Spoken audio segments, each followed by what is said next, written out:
and yet with his wit, he has always held this country together. He never took something so seriously as to think that the world was coming to an end.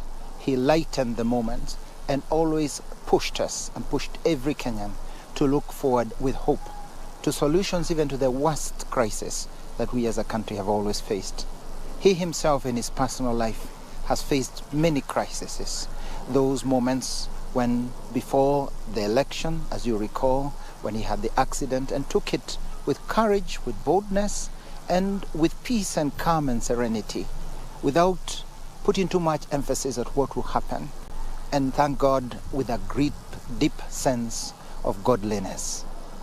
We remember our former President Mwai Kibaki as a very godly man. He is a man who we saw often in Consolata Shrine for Mass. He is a man who never put aside nor shied of showing his deep faith in God. And oftentimes would reach out to us, the religious leaders, not only to ask us for prayers, but also to encourage us so that we may pray for this nation. I recall too, he's a man of great patience.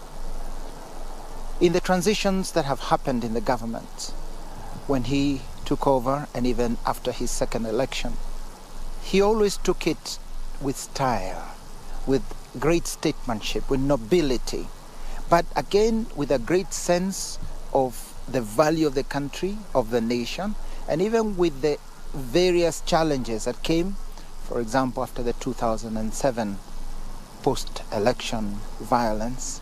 He was willing to humbly seek a solution for the good of this nation. And he didn't think he was a loser or a gainer. He didn't count himself as having won, but counted that the nation won. And this we are greatly indebted. I say he was a man of great patience. My today memory, when I had decided to resign from the Judicial Service Commission, which I had the honor that he, undeserved honor, that he appointed me to this Judicial Service Commission, and had decided to resign. And I called if I could see him. And indeed, the next day I was told, yes, I could see him through his secretary to go to Harambee House to meet him. Unfortunately, as I was coming, there was a terrible jam in Pangani. And I called the office of the President, Harambee, and I said, then it was Professor Wanjohi, told him, sorry, I'm caught in this traffic, I can't make it. I said, don't worry, after all, the President, he'll wait for you. He'll delay his lunch. I kept him waiting. He was waiting for 1 entire hour. And when I came, of course, everyone was running, rushing me to the office. And I entered his office, he was calm. And I told him, I'm very sorry, I really apologize. He said, don't worry, just take a seat and let us talk. He didn't fire me for coming late. He didn't fire me from having waited for an entire hour. He's the president of this nation. Instead, he made me comfortable. And we spoke for an entire hour, which made him late for his lunch, where I explained to him why I had to make this decision. He took it very understanding. A man of patience, a man who is understanding, and that did not in any way mar our relation, as he would invite me for another moment in the discussions on things which he thought that I could make even my humble contribution. He had great respect for all church leaders. I want to single out especially our dear Cardinal, John Jue, many of the Catholic bishops, but he also had great relations with Archbishop Zimbi and other leaders from the Methodist Church, and even some of the Muslim leaders, religious leaders. He had no discrimination and listened with a very keen ear. He was a wonderful listener.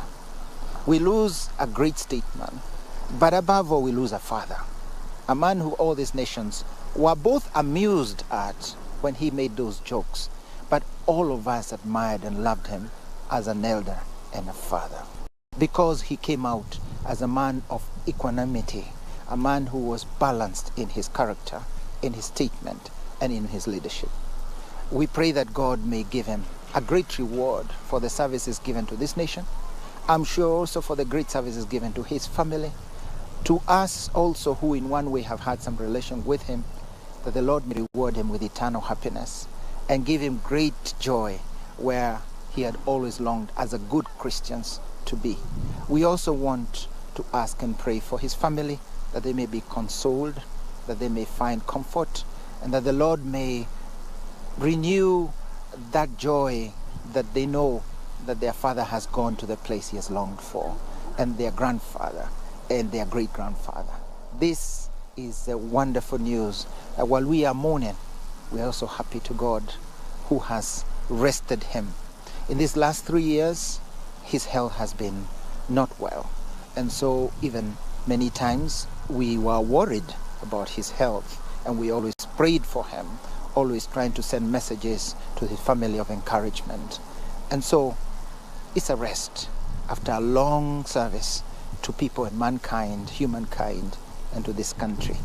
May Mwai Kibaki, Emilio Mwai Kibaki, rest in peace. May his soul rest in peace. And may we Kenyans admire the great statesmanship, great leader, a man of great humility, who never forced his way, who always sought to convince others, a man who also was willing to humble himself in moments when it was called for the good of the nation and others. That's a great lesson for all of us Kenyans. Humility, not pride, not ostentation, not power, but service, humility, fear of God, respect, and love for others. May God rest his soul in eternal peace.